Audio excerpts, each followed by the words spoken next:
Oh yeah, yeah, because this is going to be, well, I think you have to achieve it. You have to like have the all four conditions every day for 7 days. I mean, for 30 days. Um, but yeah, one of them is you have to have, let's see, what, more than 50 or more followers and a few other things. And you have to stream on 7 different days. Well, today is the seventh day. So yeah, going to be rolling in all that sweet affiliate ad money. All right, so let's see where we've got. We've got Jamba here, and it's too early. Just tell me who the hell's sitting where. Jose. Um, okay. Walter. Yes. Okay. Jose Grimmett. Vasquez. And I'm not even going to try with your last name. All right. Row behind Jose and Walter. Who do we got on the far side? Huh? Tyler Ramsey. Okay, yes. All right, in the middle. Yeah, okay. And on the far end, Ricky. Okay, behind you guys, who do we got? Michael and oh, that's fitting. We've got both of the high guys sitting in the same place. All right, Jacob, you're in the middle back there. All right, behind Jamba, who do we have? Mr. Yeti.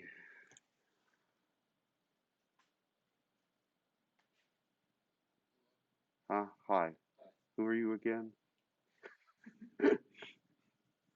Rippy? Yeah. Um, Will Lillis. God, my coffee has not kicked in.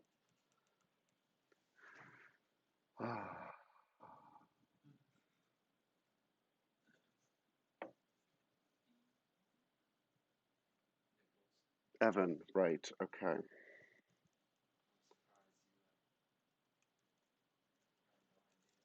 And two last names.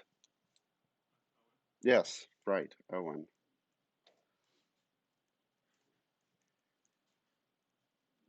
Okay, I think that's everybody. Well, until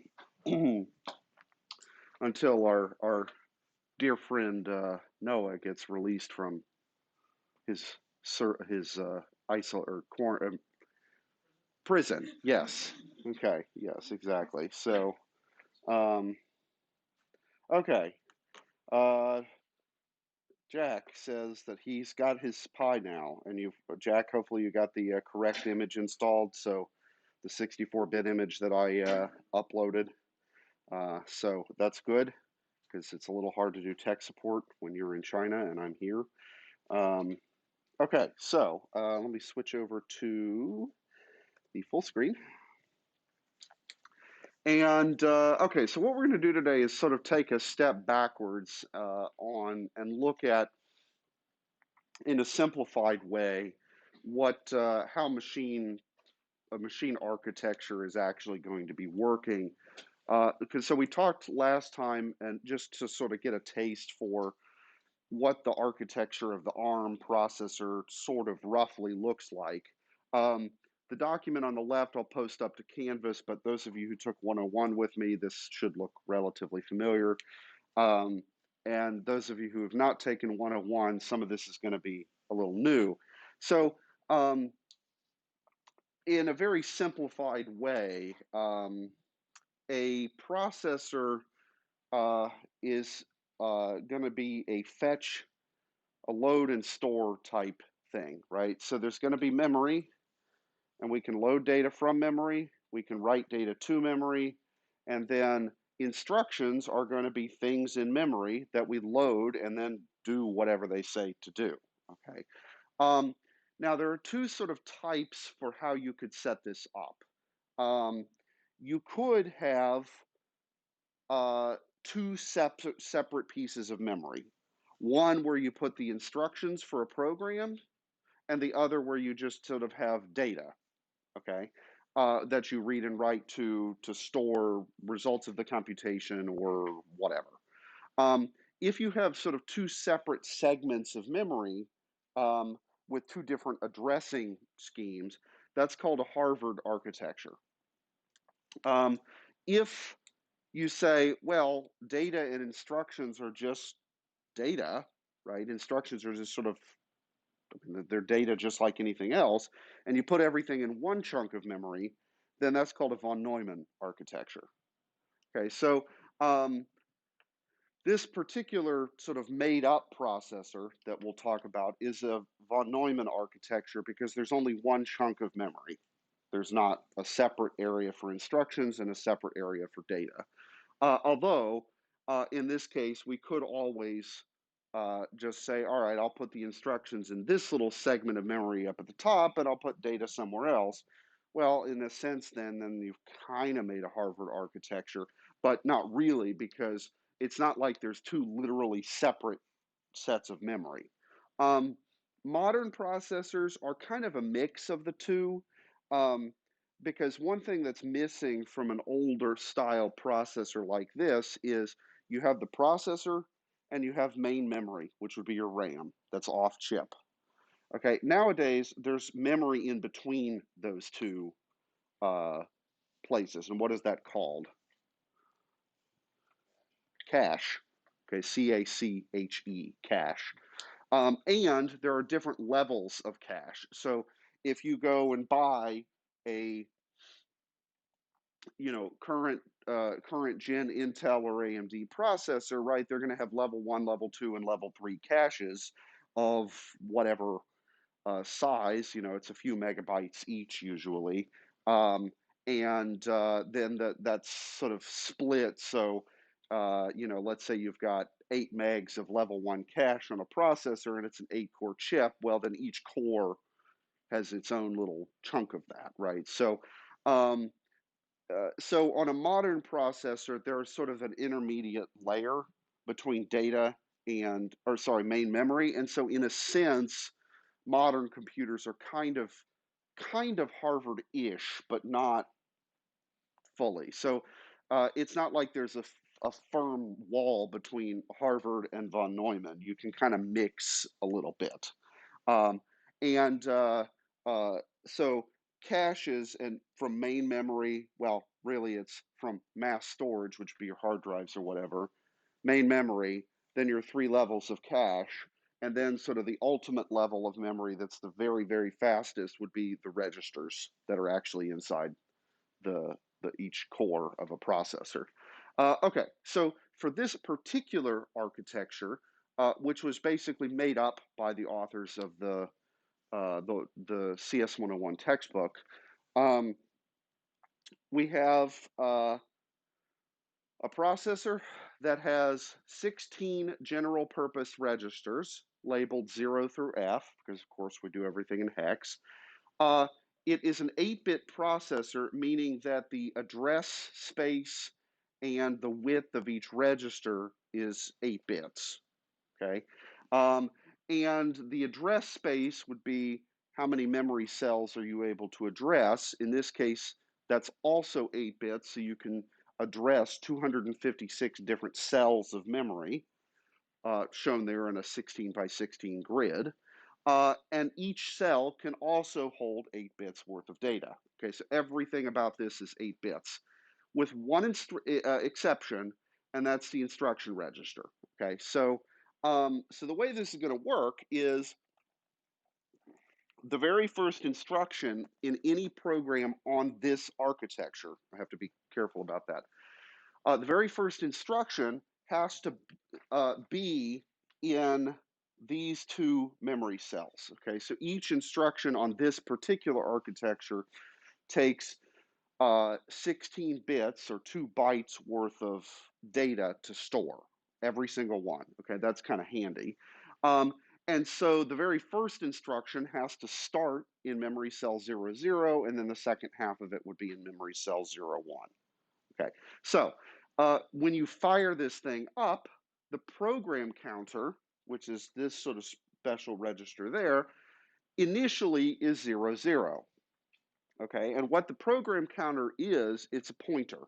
It's going to point to a location in memory and say, that's where I'm going to load the next instruction from. Okay, so if the processor starts with the program counter as 0, 0, then it's going to fetch whatever's in memory cell 0, 0, and then right after it 0, 1, okay, and say, all right, there's my first instruction, now what? Okay, so does that kind of make sense? Okay, so for example, let me just load in an instruction, and I happen to have most of these instructions memorized because I've taught 101 enough by now. Those of you who did 101, do you happen to remember what 20FF would do? I know it's been a while for some of you, and that's okay.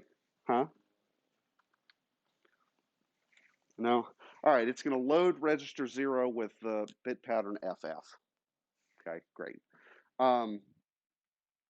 So there's just an instruction. Okay, wonderful. So I'm going to step this thing, and so initially, right, the program counter is 0, 0, and so it's going to fetch whatever's in memory cells 0, 0, and 0, 1, and stick that into the instruction register. Okay, so now the instruction register has 20FF. That's my first instruction. And then we've got to say, well, what does that mean? And then whatever it means, we need to do it. Okay, so what does it mean to do? Well, it means to take, like I said, the number FF and stick it into register 0. Okay, and then we actually need to execute that step. And so now look at register 0. It now has FF in it. Okay, great. I just picked that particular instruction for sake of example, but all we're doing, right, is just fetch an instruction, figure out what it says to do it. And then what's the program counter now? 02.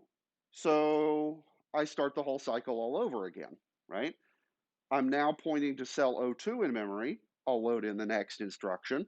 I'll do whatever it says to do, or figure out what it says to do it, and then the cycle repeats, right? So this is a fetch, decode, execute kind of thing. And so each time I load in an instruction, the program counter is going to increment by 2. Now, really, it's incrementing by 1 twice because we've got to load in the first half of the instruction, increment, load in the next half of the instruction, increment, and so on. Okay, so it looks like the program counter is jumping up by 2 each time, but it's really jumping up by 1 twice. Okay, so is that Gucci? Yeah. Okay, and so I haven't loaded in any other instructions in here. So, Jack, no, I haven't put this on Canvas, but I will. The this file, okay. Okay, so anyway, what is the architecture, or what are the instructions that we have in this thing? Let me blow this up a little bit so it's a little easier to see.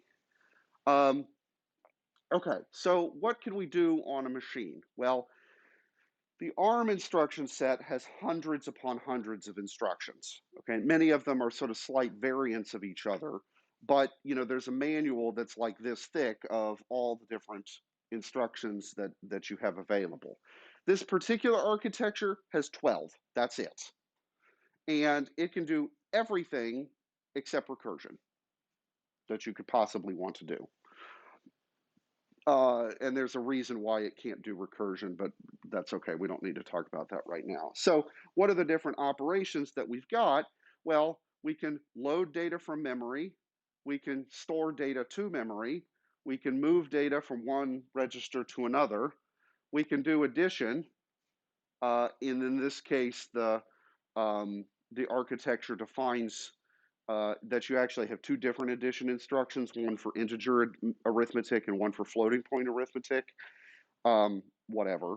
Um, that actually is not particularly realistic for this sort of, this processor would be kind of like 1960s level technology, if it were a real thing. Um, okay, so anyway, we can do addition. We can also do some logical operations, OR and an XOR. Those happen bitwise. We can rotate bit patterns, which is like you can do shifting based on this. So bit shifts, uh, which I don't know. Did you guys ever use bit shifts in 111 for anything? Maybe it depends on what you were writing, but yeah. So bit shifting you can do. Um, and then the most important instruction, really, in any architecture, is going to be some sort of conditional expression, right? So, how do you get if then type conditions? Uh, you need to have something in the instruction set that allows you to encode those sorts of things. And in this particular architecture, there's only one such conditional expression. So this is what makes a computer as opposed to like just a calculator, right? It's the ability to make a yes no decision based on some sort of mathematical rule. Okay, so in this case, the way it works is it it checks the contents of two registers to determine if they are equal or not, right? So it's always a Boolean choice. The contents of two registers are either equal or they are not equal, only option. And it jumps on equality. Okay, so modern architectures have all kinds of different variations on the jump instruction. So you could jump on inequality or greater than or less than or equal to, right? Any kind of combination that you could imagine, you can do. But on this one, you can only do jump on equality, which means you have to do some rigmarole. Um, it's not as obvious. Okay, and then the 12th instruction is kind of silly. It basically just turns the thing off, stops executing.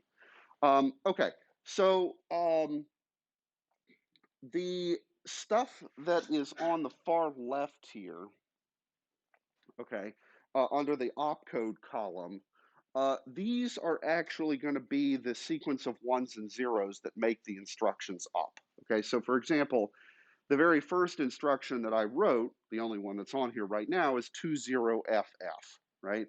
So 20FF really stands for a 16-bit pattern, right? Because I've just written it in hex here, of, whatever, right? So that 16-bit pattern is the actual instruction in binary that the processor is going to execute, right? Because ultimately, everything on any machine is going to be in binary, right?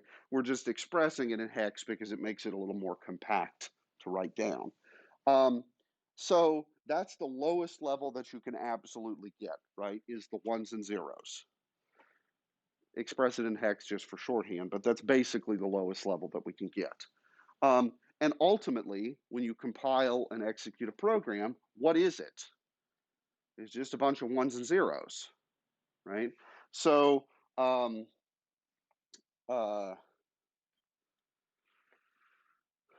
and I'll show you actually how you can see what this is for a given program that you've got, using a little tool called hexdump, but we'll talk about that probably next time. So like I said, on this architecture, every instruction takes exactly 16 bits, um, two, two 8-bit chunks. But of course, other instructions are going to, or I mean, other architectures are going to be different. So the other one I like to talk quite a bit about, those of you who had me for 101, is the MOS 6502 processor. So that was what was in the 8-bit Nintendo and the Apple II and a lot of these 1980s sort of era processors. Um, the instructions there were either 16 or 24 bits. It depended on which type of instruction it was. Um, and part of the reason for that was it was an 8-bit processor, but it had a 16-bit address space, so it could address 64 kilobytes worth of memory, uh, which is a whole lot more than 256 bytes, but also is not really all that much by modern standards. But what was it Bill Gates said? 640K ought to be enough for anybody, right? So yeah, and of course now we've got gigabytes and gigabytes worth of memory um, in our machines. Okay, so anyway, the architecture is going to determine how long each instruction is, um, and so if we're looking at the ARM architecture, okay, it's not necessarily the case that every instruction is 64 bits. Okay, uh, what the 64-bit refers to are sort of two things, and there's some discrepancy on this. How wide are your registers, and how wide is your address space? Okay, so we say it's a 64-bit architecture because the registers are 64 bits wide each, or the general ones. Um, the um, uh, the address space on a 64-bit machine, it's 64 bits, but it's not really 64 bits because 64 bits is a big number. Um, so in fact, how big is it? Yeah, right. That's a very, very large number. Um, how many of you guys are going to have that many bytes, right? So in fact, let me actually use Wolfram Alpha because uh, it will do data conversions for us. Okay, so that's 18 exabytes worth of memory. You guys probably had never heard the word exabyte until just this moment, right? So what is an exabyte?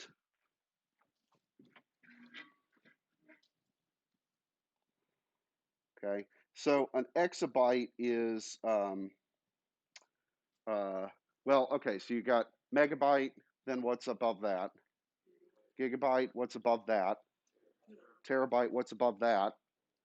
Petabyte, what's above that? Exabyte.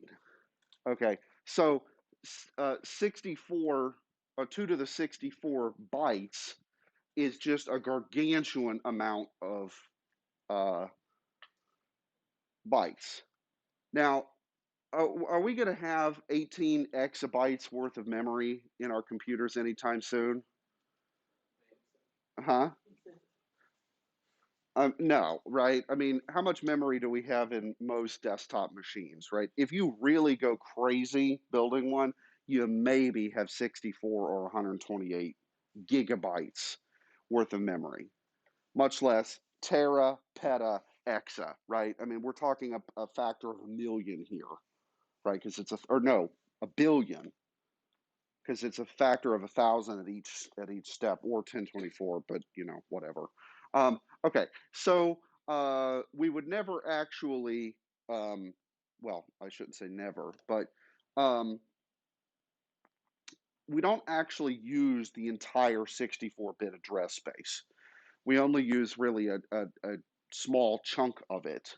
Um, and I mean, unless we were building some sort of crazy supercomputer, we're never going to be talking this kind of amount of data, right? I mean, so this would be like literally take a billion computers and put them together, right? Nobody's going to have that kind of address space.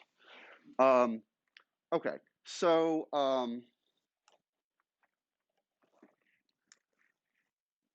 so the 64-bit or 8-bit or whatever is going to refer to um, the width of the registers, or most of the general registers. Okay, so this is why the MOS 6502, we consider it an 8-bit processor, even though it has a 16-bit address space for RAM. because the registers are 8 bits, not the address space. Yeah, so it's sort of a naming convention issue. Okay, so on this particular architecture, every instruction takes 2 bytes worth of memory, right? So 2 cells worth of memory.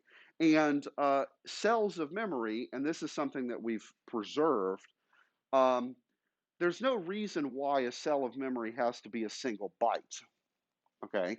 But on even modern architectures, every cell of memory is exactly 1 byte. That is something that's stuck. We could theoretically have made every memory cell have 32 bytes or bits in it, but we don't. They're all 8 bits, even though we just have a lot more of them. So there's nothing special about 8, but that's just what we sort of stuck with. Okay, so right now this mnemonic and the operand and then the description, that stuff is what defines what we call the assembly language. Okay, so let me go down here to some sample program. Okay, so like last time, we wrote a silly program that just added 2 numbers together. That was it. Okay, nothing special.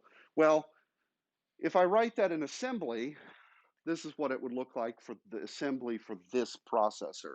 The assembly I made up. The textbook author only actually defined the machine code down here. Okay, but anyway, that is the assembly for to take 2 numbers, the number 1 and the number 2, add them together, and then stick that result out into memory someplace. Okay, and then halt the program because obviously you're done there. So the assembly, in this case, is those 5 lines worth of stuff. Okay, so what do we need to do? Well, I need to get the 2 numbers into registers so that I can do something with them. Okay, so that's the first 2 instructions. And then the third instruction is to add the 2 things together, right? The fourth instruction is to write that data out into memory, and the fifth instruction is, well, I'm done, so I can stop. Um, okay, and notice the syntax here about what stuff goes where. So what is being written first for the load instructions or the add instruction is the destination. Okay, so if I'm going to load the number 01 into register 1, right, I need to have a standardized order as to where I put each piece of information. Okay, and in the machine code, this would be operation type 2, register 1, and then the number in this case is 01, so that's the second the second byte worth of the instruction. Okay, and then the next instruction below it, to 202, still operation type 2, that's the first character. Register 2, that's the second 2. Then 02 is the number I'm sticking in it. And I just picked the numbers 1 and 2, out of thin air. I think, what did we do last time? 5 and 7 or something, right? It doesn't really matter. It's just a number. Okay, good. Okay, so you'll notice that each assembly instruction corresponds 1-to-1 with a machine code chunk. Okay, that's a good thing. So let's see how to put this. If I were to write something in a high level language, like what I wrote in C, right? So what did I write in C? I declared 3 numbers, I added them together, and that was it. It was like 4 lines long, right? And then I assembled it, or compiled it rather, and we looked at the assembly, and how many lines long was the assembly? I don't remember the exact number, but it was way more than 4. Okay, there was a lot of stuff there. So your high level code is high level precisely because it's compact and it's human readable, right? But it's not machine code, right? There's a layer of translation that has to happen, and that's what your compiler does for you. This is still basically human readable, okay, but it's closer to the binary that the processor is actually executing. Okay, so when you write high-level code and you compile it, the compiler is going to spit out something like this, okay, like we saw last time with our sort of silly example program on the Pi, which was just to add two numbers together, okay? Okay, so on the Pi, like I said, there are hundreds of different instructions that are available for you. And on this architecture, there are only 12. Okay, so what that means is that because 12 is between 8 and 16, it takes exactly 4 bits to encode 16 things, okay, or rather, hence 12 things, and we just don't use the other 4. So the opcode that tells the processor what type of thing it's doing, what kind of instruction, in this architecture only takes 4 bits. Okay, so this architecture uses 12 instructions. It theoretically could have a maximum of 16 because we're allocating 4 bits for the instruction type. Okay. Okay, is that all right? Well, modern architectures are, of course, different, right? So my phone was ringing. Modern architectures are different in the sense that they may take up more than one the opcode, the thing that tells the processor what type of instruction it's executing, is going to take more than 4 bits.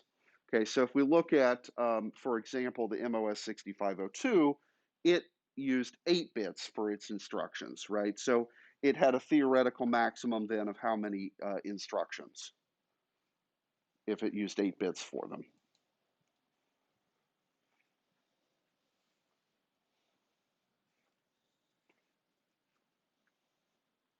Are none of you guys awake yet?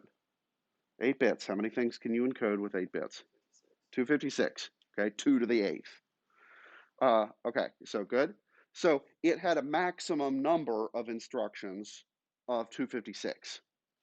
It didn't use all of those. It only used like 140 something.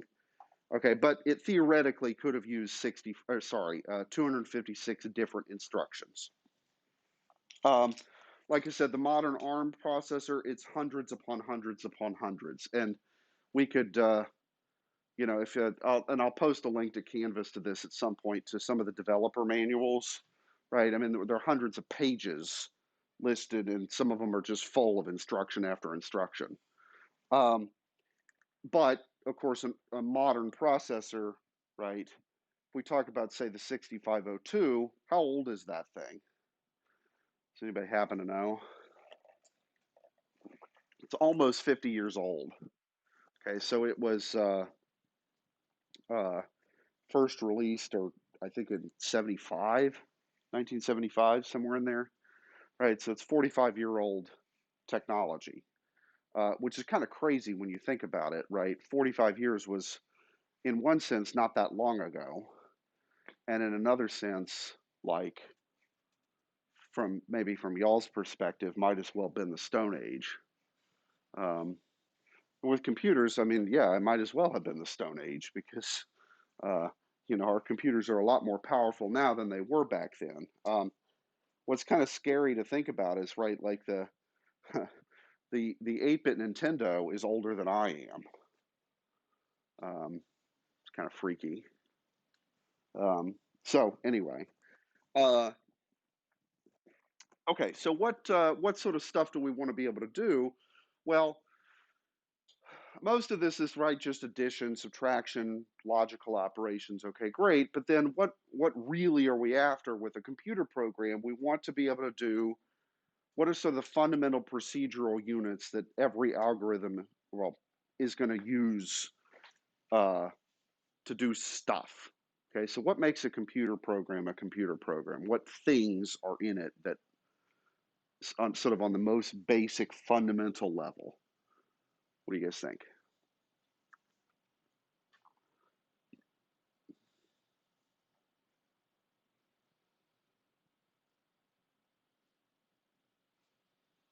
Your eyes are all open, so I know you're at least theoretically awake.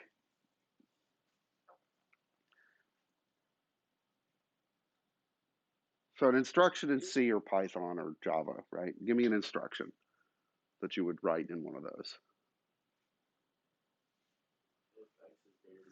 Okay, a conditional expression, right?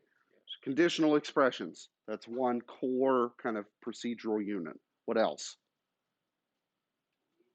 Some sort of loop, which is an iterative structure, okay? And iterative structures are going to use conditional expressions to determine whether to start or stop looping, okay? And then are there any other sort of on the fundamental level that you might use, right? So if you think about your programs, every program is a mix of individual commands to load data or manipulate it in some way. But then the structure of it is what? Conditionals and iterative structures. And then maybe if you wanted, you could also say parameter passing, like to give data from one function to another or something like that. Okay. But fundamentally, that's all you've got, right? So you write some giant program, and at the core, it's really just a crap load of loops and if-thens, right? Okay, so how do you do loops and if-thens on a architectural level, right? So in Java or C or something, you just write, for int I equals 0, I less than 10, I plus plus, do whatever, right? You just type all that, and the compiler magically takes care of everything for you. Okay, but really what's happening on the machine code level? So what is the compiler spitting out? Okay, so let's go to an example of an iterative type thing. Okay, so let me go to, well, we need to talk conditionals first, probably. Okay, so because every loop is fundamentally got to have at least some sort of conditional expression in it to determine whether you start or stop uh, that loop. Okay. So, okay, maybe I should actually say there is maybe one more procedural unit that we could think about, which is what about recursion, right? Ultimately, though, any recursive process can be rewritten as a loop of some sort. That's sort of a theoretical theorem that you guys would do in like the programming languages or theory of computation kind of course. But recursion is in a sense kind of an iterative thing, right? Because you're doing a procedure in a repeated way. But yeah, okay. So anyway, how do we do any of those things? Well, it all comes down to the conditional expression, right? So how does the conditional expression work on this architecture? Well, it's this, right? The jump command. So if the contents of a register and register 0 are the same, then I'm going to change the program counter to some new value. And then what happens on the next instruction cycle?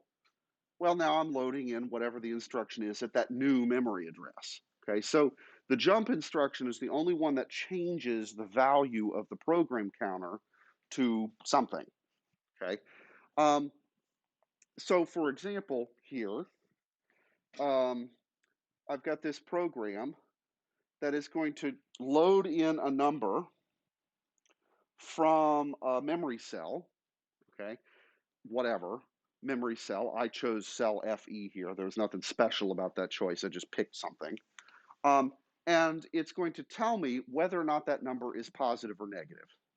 Or, okay, maybe better put, it's going to tell me whether or not that number is negative or not negative, right? Because what's the one exception to negative positive?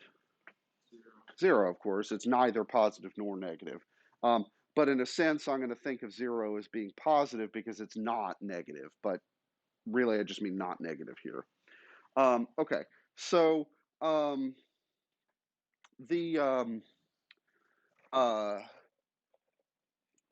so what the program is going to do, right, is I first need to load in the data, okay, and then do a little bit of manipulation. I'll talk about that in a moment. But then right here, jump 3xy, I'm going to say, all right, something's sitting in register 3. Something's sitting in register 0. Are they the same or are they not the same? Okay, if they are the same, jump to someplace. Otherwise, just continue the next instruction. Okay, so this XY thing is sort of a temporary thing that I need to put in because this needs to be a memory address of where I jump to, where that instruction is going to be. Okay, but I don't necessarily know where it's going to be in memory until I'm finished writing the entire program. So I just put XY there as sort of a placeholder, and then I'll figure it out later. So for example, so this is what I've done. What do we do if the numbers are not the same? We do these 3 instructions. Okay, and that I just made up to do that. Well, what that means then is when I stick all this stuff into memory, these 3 instructions are going to take up how many cells worth of memory? How many bytes? Huh? Okay, seeing the fingers. And yes, Michael, that is correct. Okay, so how many, if I've got 3 instructions, how many bytes of memory is it going to take up to store all 3 of them? Well, how much does 1 instruction take up? Huh? Takes up how many bytes? Huh? Well, 4 nibbles, right? 4 hex characters. Huh? So it takes up 4 hex characters is 2 bytes, right? So it'd take 6 bytes to store 3 instructions. Okay. Oh, and by the way, if you didn't know this, 4 bits is called a nibble, right? Because you got a bit, then you got a nibble, then you got a byte, right? Imagine that you're sharing food with somebody. Not that you're allowed to do that anymore, right? Well, okay, it'd be food of a non-discrete variety. So like a French fries, right? French fries come in discrete. You have a fry or 2. This would be more like, let's say, a cake, right? You could have a little bit of cake. You could have a nibble of cake. You could have a bite of cake. You could have the whole cake and then feel guilty about yourself afterwards. Yeah. Okay. So because when I'm writing the program, I don't necessarily know how many instructions are going to be between the jump command and where I jump to, right? In this case, we were able to figure out that for our example, it was going to be 6 bytes later is where we would jump to. And so whatever the memory address that I'm jumping to is going to be, this is why I called it jump target XY, meaning that's the spot that we would jump to, the actual command. And so to go from here to the machine code, really I'm going to sort of do this in 2 layers.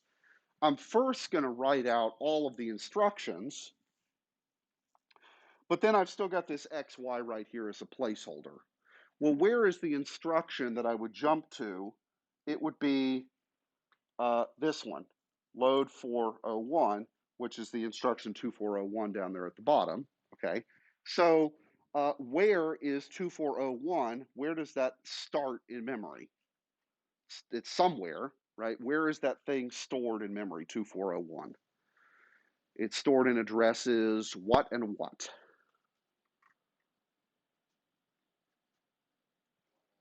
10, and that's the first half of it. And then the second half would be in 11. Okay, now I am impressed. So, Ricky, I think you said 10, right? Okay, what did he not say? 10. Okay, why is it good that he didn't say 10? Yeah, because we're in hex, not in decimal, right? So memory address 10 is 0A. Okay, good. And you don't even have coffee in front of you. Okay. And I guess, Jack doesn't need coffee because it's Jack, what time is it in China? I think you guys are 12 hours difference from us, something like that. So yeah, Jack just finished having dinner a little bit ago. Um, so anyway, uh, okay. So since I don't know what that memory address is going to be until after I've finished writing everything, I have to kind of go through this in a couple of steps, okay, to figure out what the memory address that I'm going to jump to is. Okay. Um, okay. Uh, so that's an if-then kind of thing. And then a loop, well, what kind of iterative expressions are there? Right? So in let's say Java, how can you define loops? What are the different ways? Okay, you can do a for loop, or you could do I'm sorry, a for each? Oh, yeah, yeah, because you could do like iterate over the contents of a string or something, or an array. Yeah. Okay, but sort of on the most fundamental level, right? You can do a for loop and you can do a while loop. Okay. And some programming languages have a third one, which is called a do while loop. So what's the difference between a while loop and a do while loop? A while loop, when do you check whether or not to execute the loop body? At the top before you do anything. In a do while loop, you execute the loop body and then check, hey, am I going to keep going with the loop body or not? So a do while loop is always guaranteed to execute precisely once, and then maybe it'll execute more, depends, right? Whereas a while loop, is a while loop guaranteed for the loop body to get executed? No, depends on what the conditions are. Okay, so for loop and while loop. Now, what makes a for loop, right? So what's the syntax in Java to define one of these things? For int something equals number, logical expression, what you do each time the loop, to your loop counter. Okay, so for int I equals 0, I less than 10, I plus plus or something, right? And then your loop body is whatever it is. Okay, great. A while loop, what's the syntax to define one of those in Java, Python, whatever, right? I mean, I don't mean like where are the curly braces syntax. I mean a little bit higher level than that. I don't care about curly braces right now. Okay, so just what things do you need to specify in order to set up a while loop?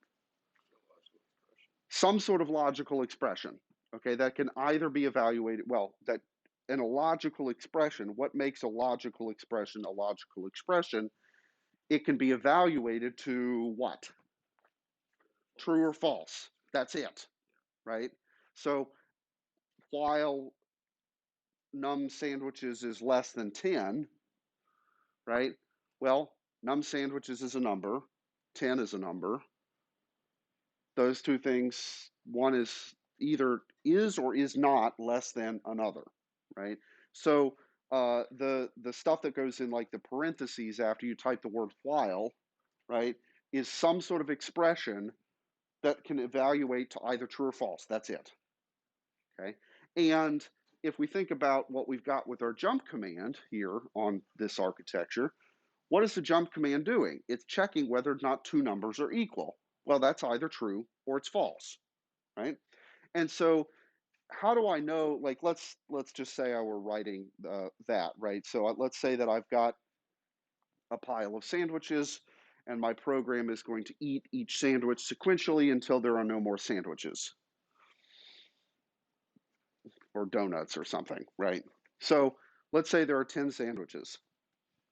So I would say while, or I would first define that num sandwiches equals 10, okay?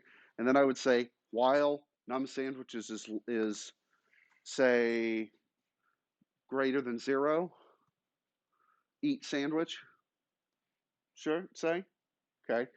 And then what do I need to do after I eat a sandwich? Well, almost. First, I need to update the number of sandwiches, right? So I need to say, oh, well, I just ate a sandwich, so there's now sandwich equals sandwich minus 1 or something, okay?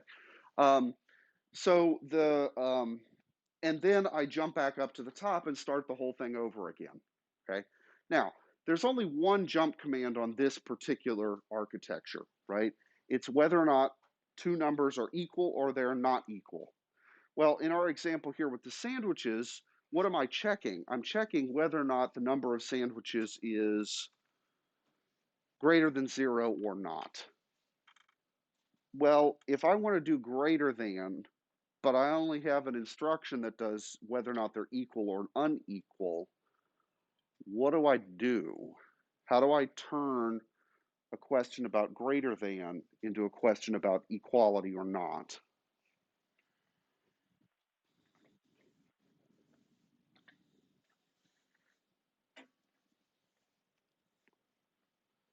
Okay, what does it mean for, let's say, the number A to be greater than the number B?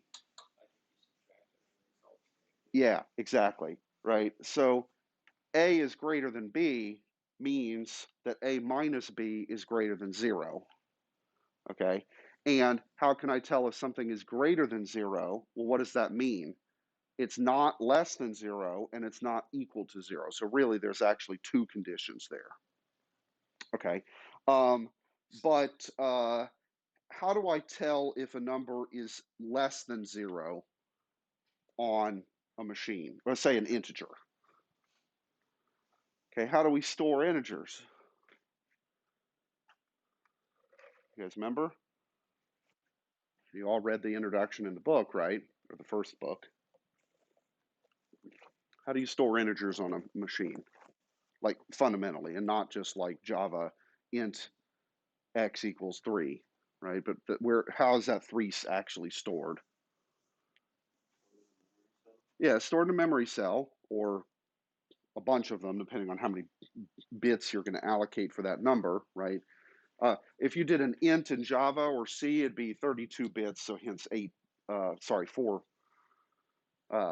bytes, right? Uh, but in those 4 bytes, in those memory cells, what are the sequence of ones and zeros for the number 2, say?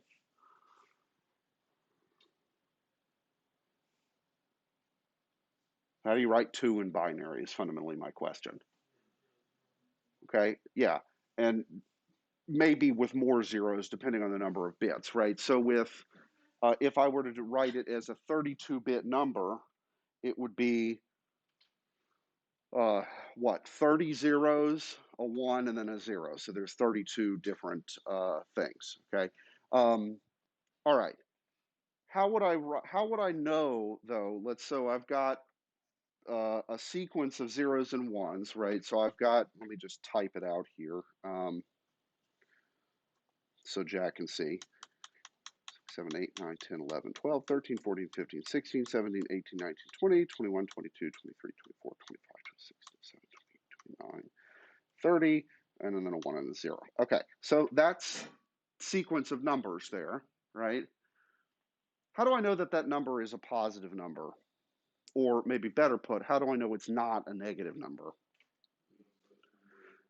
Yeah, the very, very first bit, or depending on your perspective, it's actually the very, very last bit, right? So the far left-hand bit, the thing that's in the most significant bit position, is a 0. If the number were negative, what would that be? It'd be a 1, okay? So that far left bit tells me, for integers, it actually is for floating point also, but the far left bit tells me whether or not the number is negative, okay? So if it's not negative, well, I can also tell if it is or is not 0, because how do I know that a number is equal to 0? Well, what would the bit expression be if it was 0? Shockingly, all zeros, right? I know that's just like mind-blowing that the number 0 is encoded as a bunch of zeros. Yeah?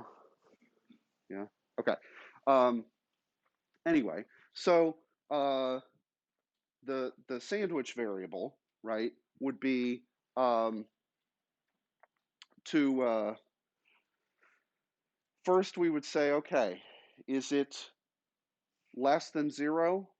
And we would do so by checking its far left bit, that either is or is not a 1. And if it's not a 1, that means that the number is either 0 or positive. And then what do we check? Is it 0 or not? Okay. So if we were to do the num sandwiches thing in this architecture, we would actually need to have two conditional expressions. One to check if it's negative, the other to check if it's 0. Okay, is that all right? And you could actually do them in either order for this. Okay, and then finally, um, so for a loop, we've got to jump back up and start the whole thing over again. Okay, so at the bottom end of a loop, there's got to be something that returns you to the top end of the loop that says, check whether or not I need to loop again. Okay, the thing that's at the bottom of the loop that takes you back up to the top happens automatically, right? So it would be an unconditional jump. How do I make an unconditional jump in this thing? How can I make a jump guarantee to happen? Okay, well, yes, use the jump command. Guaranteed. Okay, you compare register 0 to itself, right? Because no matter what's in register 0, it's equal to itself. Okay, that's how you do an unconditional jump. Okay, and for, say, a while loop, then that would be the thing at the bottom that would take you back up to check the loop condition to say, should I loop or not? Or should I enter the loop body or not? Yes or no? Okay. Okay, so does that sort of make sense? Yeah? Okay, so what kind of stuff can we do with this? Um, well, let me take, for example, just take an example. Here's a spicy example. Oops. Um,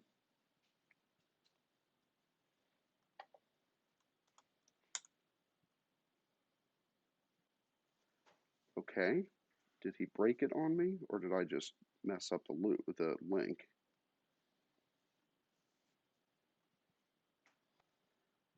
Okay, so one of the things I like about the way he wrote his emulator is that here is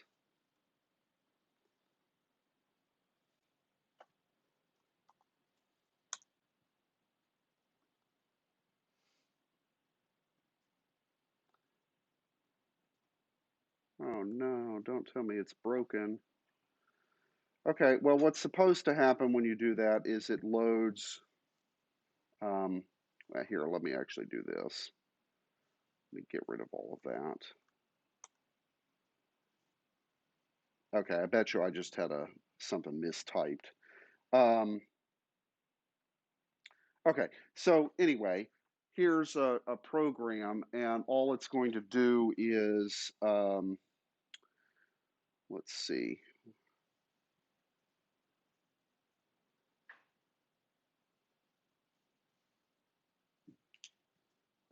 I'm going to say EF 05. Okay. So I'm going to run this, and it's going to start executing. Oh, I've definitely made a typo then. That's the problem, because we got an illegal instruction. Okay, so I'll have to fix, the link is broken. Um, I, huh? Okay. Okay, so I must have just broken the link here, because that should be a,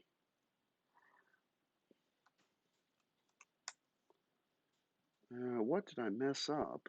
Okay, so joeledstrom.github.io/Brookshear EMU, and then a pound sign. Why is it saying 404? Okay, I don't know what the issue is, but um, okay, so whatever. That's not important right now. I'll fix the link. But um, what's going to be happening is, so let's find, where are the jump instructions in this thing. Okay, so I'm looking at the machine code, but where are they? On this particular architecture, the jump opcode is B. Okay, uh, just happens to be what it's defined to be. So where are my two instructions that have a B?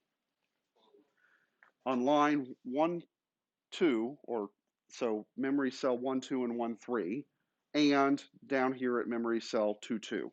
Okay, and where is this jump going to go if it is executed? Down to 2, 4, which would be to say, okay, I'm finished, halt the program. And if this loop, or sorry, if that does not get executed, we would execute line 1, 4, 1, 6, and so on. Okay, so we do a bunch of stuff. We get down to line 2, 2, and what does that instruction say to do? B012. Okay, what was the syntax for the jump instruction on this thing?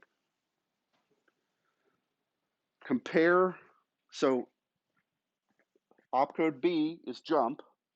What I need to compare a register to register 0. I always compare to register 0, but what register am I comparing to 0 here? 0. Okay, so this is that unconditional jump that we talked about a moment ago, right? Because no matter what's in register 0, it's equal to itself, I would hope. Okay, and that is always true. So this would jump to where? Back up to memory cell 1, 2, which is where the other jump instruction was, to check, um, is num sandwiches still greater than 0 or whatever, right? I think on this one I wrote the program to generate a sequence of Fibonacci numbers just for giggles, but anyway. So, okay, great. The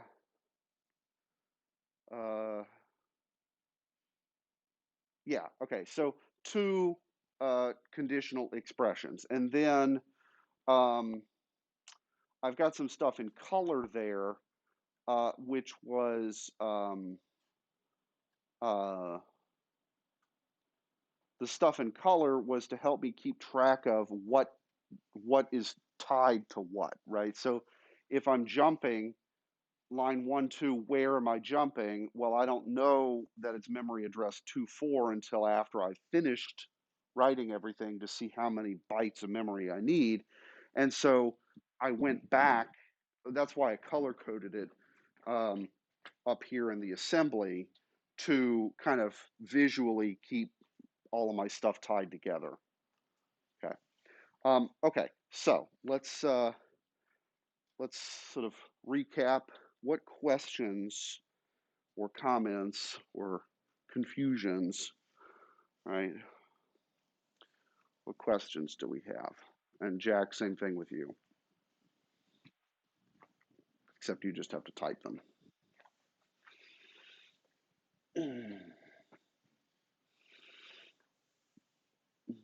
The first question is, yes, I will post this to Canvas. the second question, yes, I will fix that link because I don't know what I managed to botch. And that's really weird that it works for you.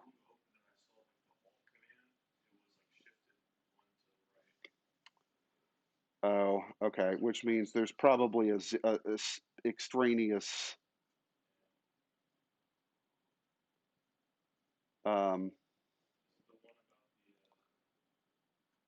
oh, here's the problem. Well, or there we go. Okay, so yeah, for some reason I had 2-3 uh, in the front of the link. Okay, anyway, so clear and run. Okay, now it'll actually work. Okay, so watch what this thing's going to do. I'm going to load in a whole bunch of stuff, and I'm going to start. How are the Fibonacci's defined? Do you guys happen to remember the Fibonacci sequence? 1, 1, 2, 3, okay, and so on. And so look at memory cells. Look, sort of watch the memory that's here at cell 80 and on.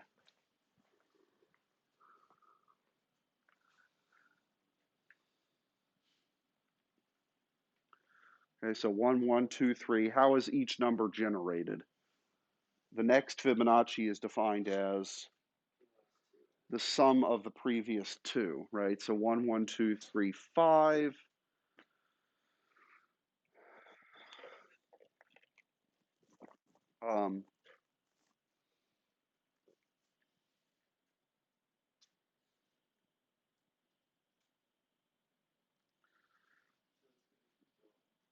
It's going to keep going, right?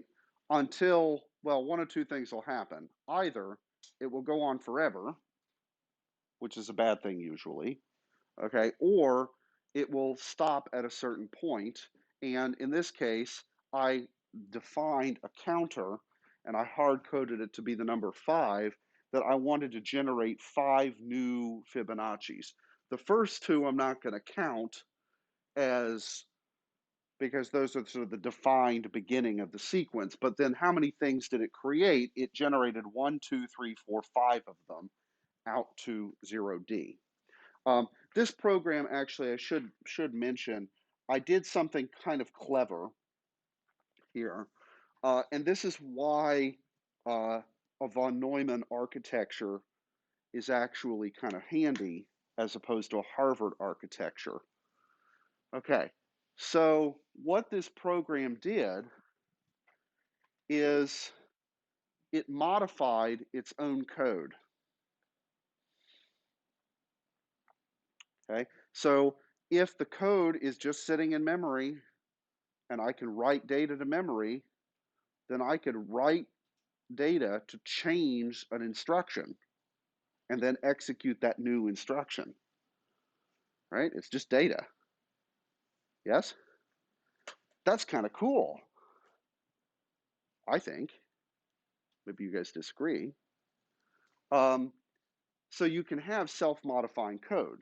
Now, if you had a Harvard architecture, you couldn't do that because the data where you're allowed to write to would be different from the program memory that where you would only be allowed to read from it. Okay? All right. So, questions, preguntas, fragen. 9? Okay.